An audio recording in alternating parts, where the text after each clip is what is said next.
ஆக்சுவலா இப்ப விஜய் சிஎம் ஆகுறது பிரச்சனை இல்ல. அந்த சிஎம் ஆகுறதுக்கு அவர் எடுத்துக்கிட்ட அந்த ப்ராசஸ், அந்த கடந்து வந்த பாதை இருக்குல்ல, அதுதான் ரொம்ப முக்கியமா நான் கவனிக்கணும். இதுக்கு முன்னாடி ஒரு சேஞ்ச் நடந்திருக்கு இதே முறை. 1967ல திமுக முத அண்ணாதுரை தலைமையில ஆட்சிக்கு வராங்க. அ மொத மாநில கட்சி, தேசிய கட்சிகளை தோற்கடிச்சு மொத ஒரு மாநில கட்சி ஆட்சிக்கு வருது. ஒரு மிகப்பெரிய சேஞ்ச் அந்த டைம்ல.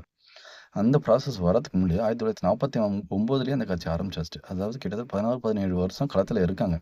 மக்கள் பிரச்சனைய பேசுறாங்க. தங்களோட கோட்பாடு, கொள்கைய பேசுறாங்க. குலக்கல்வின்னு ஒரு திட்டம் வருது. அத எதிர்த்து போராடுறாங்க.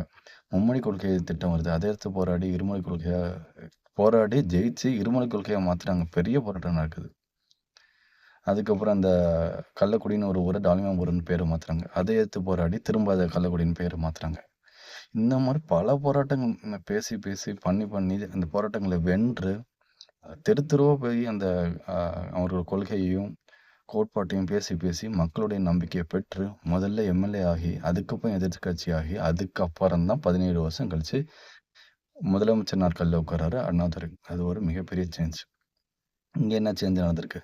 இந்த ப்ராசஸ பாருங்க. ஏதாவது ஒரு மக்கள் போராட்டம் பேசினாரா? தன்னோட ஐடியாலஜிக்கல் ஸ்டாண்ட கிளியர் பண்ணாரா? ரைட்ல இருக்காரா? லெஃப்ட்ல இருக்காரா? இடது சரியா? வலது சரியா? அத கிளியர் பண்ணாரா? எதுவுமே கிடையாது.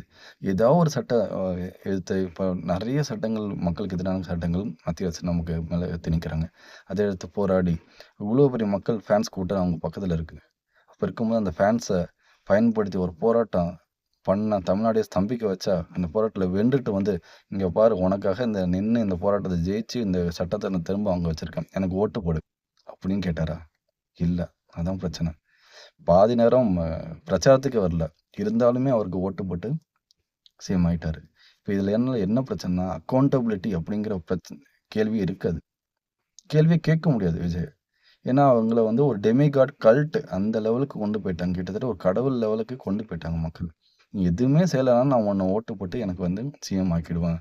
அப்படிங்கிற ஒரு லெவல் கொண்டு போட்டதுனால, நாள பின்ன கிரிட்டிசிசம் அவங்கள அரச எதிர்த்து போராடுறது அந்த மாரி விஷயங்கள்லாம் பண்ணவே முடியாது. அதான் முக்கியம். ஏன்னா, மக்கள் அந்த ரசிகர் மனப்பான்மை, இந்த நபர் எனக்கு புடிச்சிருக்கு. சினிமால பார்த்தாரு எனக்கு புடிச்சிருக்கு. அப்ப அவர் நல்லா தான் இருப்பாரு. அப்படின்னு ஒரு கேள்வியும், ஒரு அட்ரஸ், ஒரு கிரிட்டிசிசமும் இல்லாம நீங்க ஓட்டு போட்டு சிஎம் ஆக்குறதுனால, ஒரு மிகப்பெரிய விளைவு சந்திக்க முடியும். அது வந்து நாள பின்ன நம்மளால கிரிட்டிசைஸ் பண்ண முடியாது. ஒரு விமர்சனமே விஜய் எதிர்த்து நம்மளால பேச முடியாது. பேசினாலே நமக்கு அபியூஸும், ஹராஸ்மென்ட்டும் மட்டும் தான் நமக்கு வரும். அதான் நடக்க போகுது.